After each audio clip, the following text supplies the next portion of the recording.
자, 오늘 이 본문에 있는 말씀을 의지해서 처음과 끝이 다른 자, 처음과 끝이 다른 자, 이런 제목으로 하나님의 말씀을 나누려고 합니다.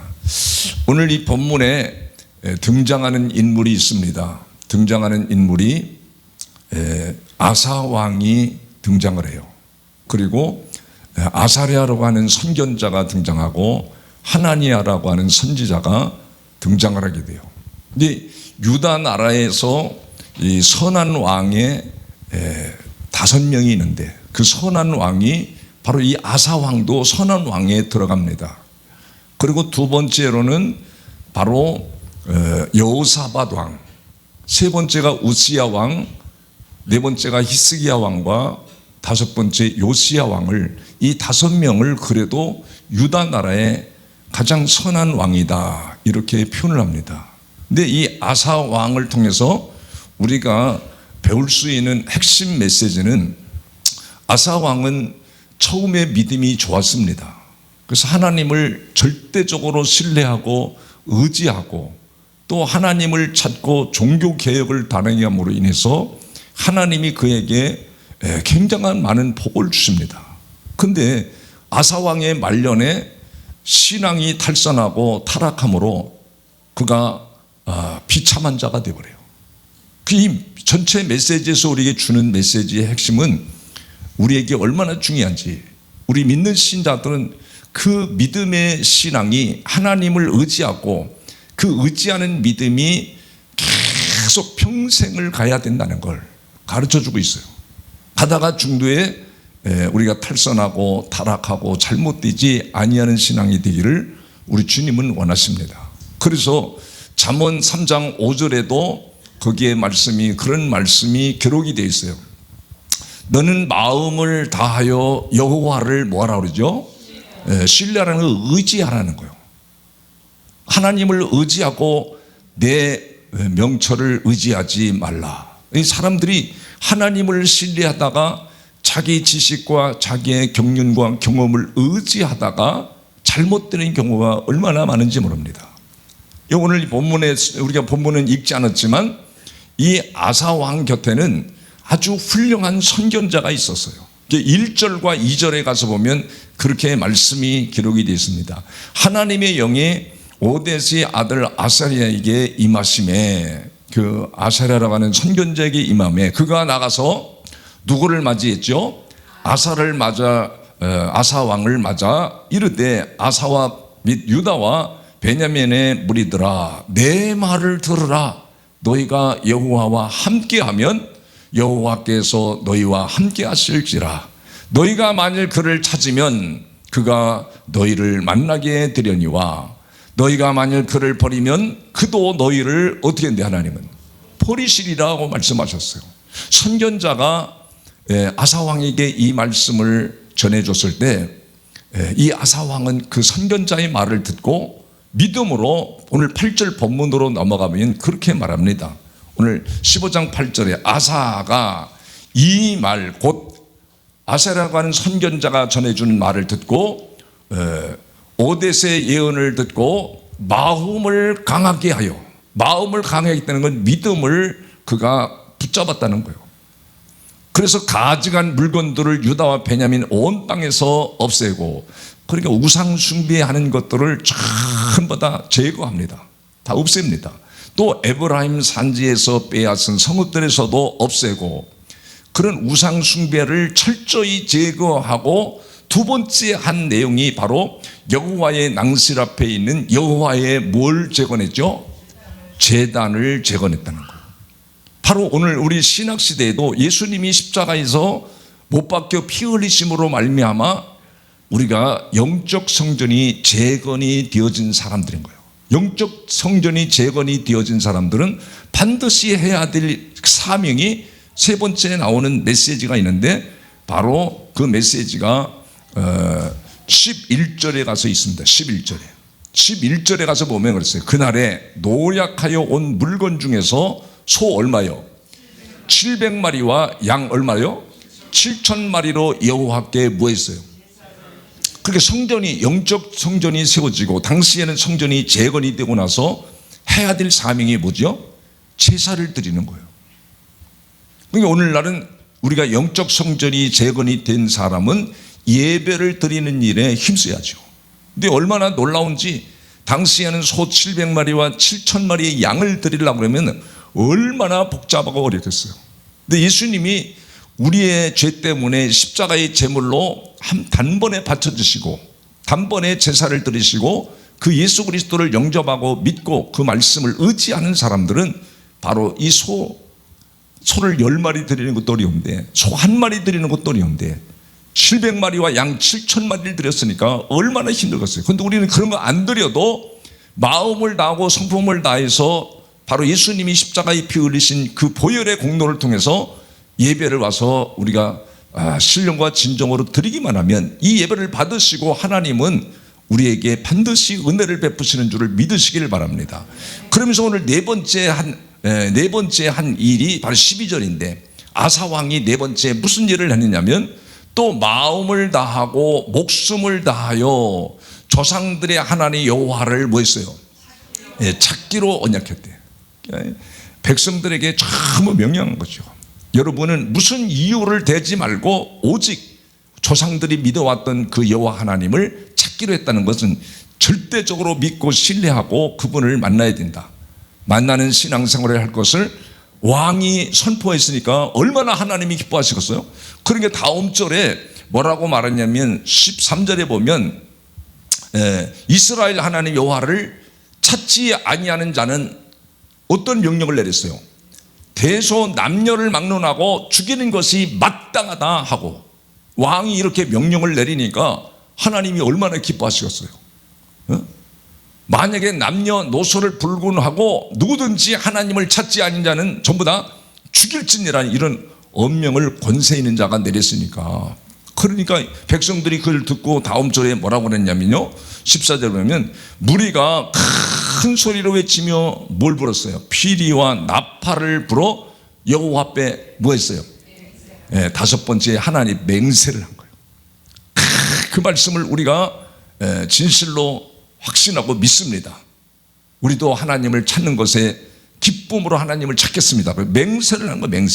맹세하니까 15절에 온 유다가 이 맹세를 기뻐한지라 무리가 뭐라 그래요? 마음을 다하고 맹세하고 뜻을 다하여 여호와를 찾았으므로 여호와께서도 그들을 어떻게 했어요? 실제 만나주시는 역사가 일어났다는 거예요. 이 주님을 여러분 만난다는 게 이게 얼마나 깊은 의미가 있는지 주님을 만나니까 어떤 역사가 벌어졌어요? 그 사방에서 하나님이 뭘 줬어요? 평강을 주셨다는 거예요. 그래서 우리가 신앙생활을 이 아사왕이 얼마나 멋지게 했는지 왕에 오르자마자 선자들의 말을 듣고 종교개혁을 단행하면서 우상숭배를 제거할 때 백성들이 하나님이 아사왕과 함께하는구나. 우상을 제거하고 종교개혁을 할 때 하나님이 함께하는 것을 백성들이 보았다라고 여러분 9절에서 그렇게 말합니다. 백성들이 그 하반절로 쭉 가보면 이는 이스라엘 사람들이 아사의 하나님 여호와께서 그와 함께하심을 뭐 했다고 그래요?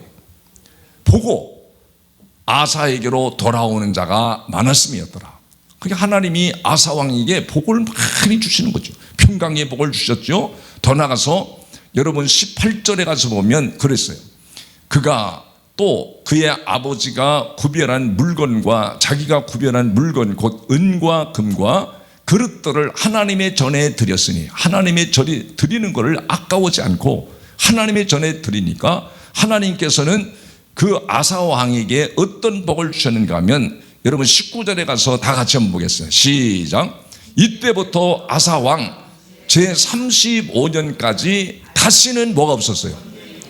전쟁이 없었다는 거예요. 다툼이나 분열이나 전쟁이 없도록 하나님이 축복하셨다는 거예요. 여러분 그런데 35년까지 이 아사 왕이 통치 기간이 41년입니다.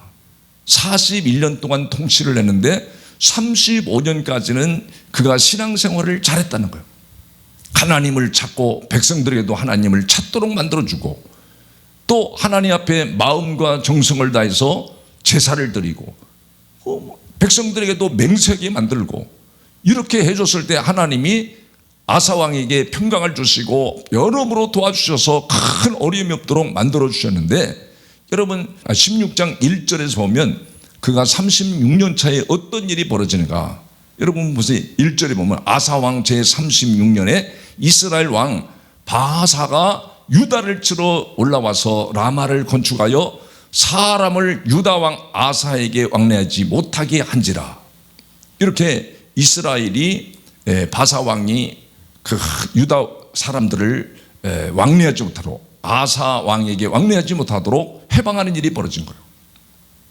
그러니까 이 아사 왕이 이런 일이 있으면 하나님 앞에 돌아와서 하나님 나에게 이렇게 큰 복을 줬는데 내가 자신도 모르게 교만하고 잘못했습니다. 용서를 구하고 하나님을 구해야 되는데 하나님을 구하지 않는 거예요. 하나님을 의지하지 않고 사람을 의지하는 것 때문에 이 아사 왕이 급격하게 타락하게 됩니다. 사람의 말을 듣기 시작하면서. 그래서 여러분 2절에 보니까 그렇게 나오잖아요. 2절에 보면 아사가 여호와의 전 곳간에 왕궁 곳간에 은금을 내어다가 누구에게 줘요? 아람 왕에게 금을 보내는 거예요. 돈을 그렇게 엄청나게 보낸 거죠. 그래서 이 이스라엘 바사 왕이 건축하는 곳에 전부 다 거기를 우리하고 언약을 맺어서 그 이스라엘 민족을 좀 쳐달라고 뇌물을 매기고 이스라엘 백성들을 바로 이 아람 왕이 군사를 보내가지고 전부 다 몰아냅니다. 그때 누가 나타나냐면 하나니야라고 하는 선자가 왕에게 나타난 거예요. 여러분 하나니야라는 선자가 왕에게 나타나서 뭐라고 그랬는가?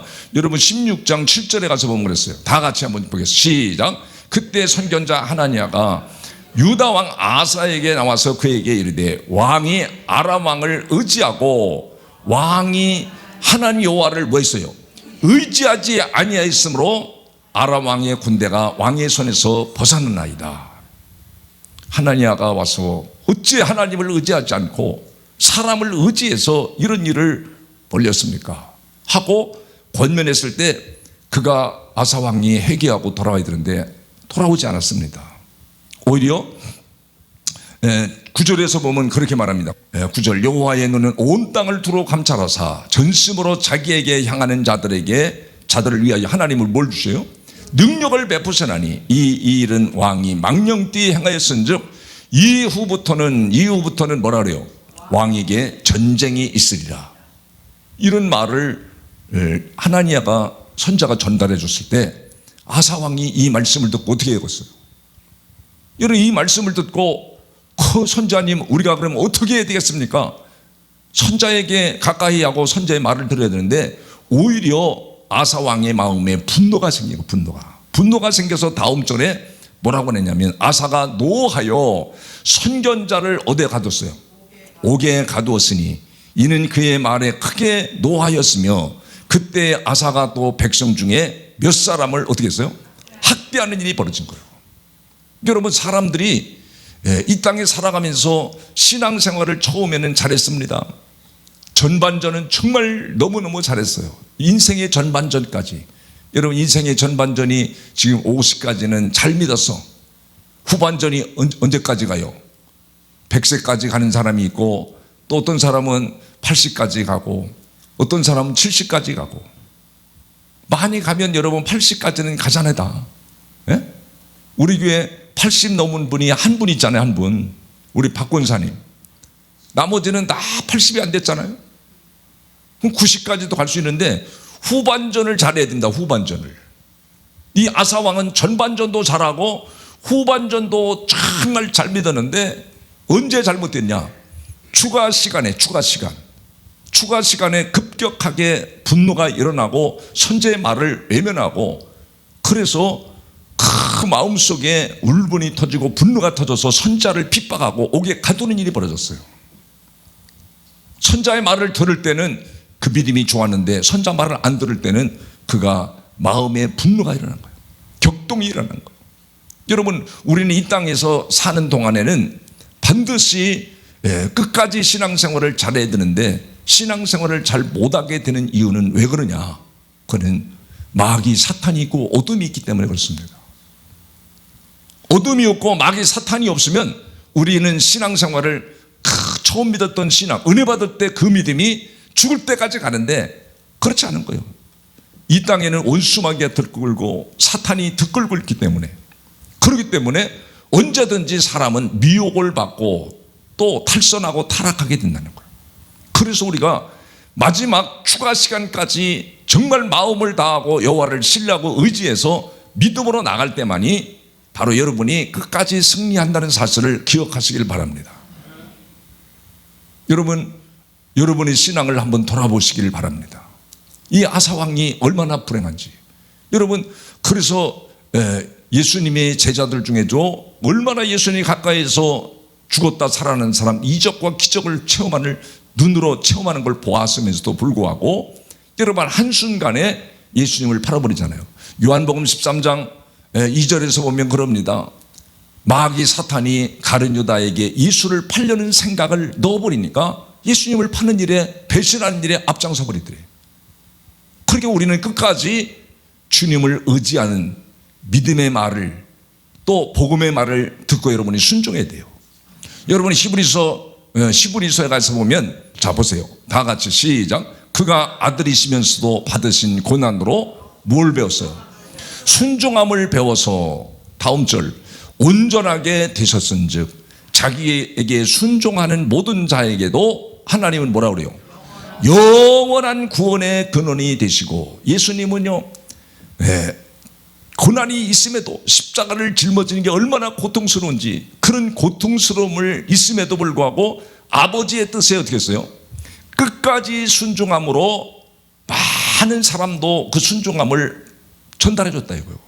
그래서 그 누구든지 모든 사람도 예수님처럼 순종하면 영원한 구원의 영생천국으로 들어가는 역사가 일어난다고 우리에게 말씀하십니다. 아사왕처럼 여러분 처음에는 잘 믿었습니다. 인생의 말년에 잘못된 신앙으로 빠져버린 사람들이 얼마나 많은지, 여러분 마지막까지 장담하지 마시고 예수 그리스도를 의지하면서 영적 성전을 재건해서 여러분이 끝까지 신앙생활의 승리자가 되기를 주의 이름으로 축복합니다. 그래서 예수 그리스도는요, 바로 천지 만물을 창조하실 때부터 삼위일체 하나님이 만물을 창조하기 전에 계셨던 분이에요. 그분이 바로 육신의 몸을 입고 육체의 몸을 입고 이 땅에 오실 필요가 없는데 이 땅에 왜 오셨느냐? 무능하고 연약하고 죄를 짓는 인간들의 죄 사함을 위해서, 죄를 용서해 주기 위해서 이 땅에 육신의 몸을 입고 와서 십자가에 친히 못을 박히시고 제물이 되어서 제사를 드린 거예요. 그래서 그분을 믿는 사람들은 반드시 예수 그리스도가 무엇으로 역사하십니까? 말씀으로, 영으로 우리에게 역사하시는 것을 믿으시길 바랍니다.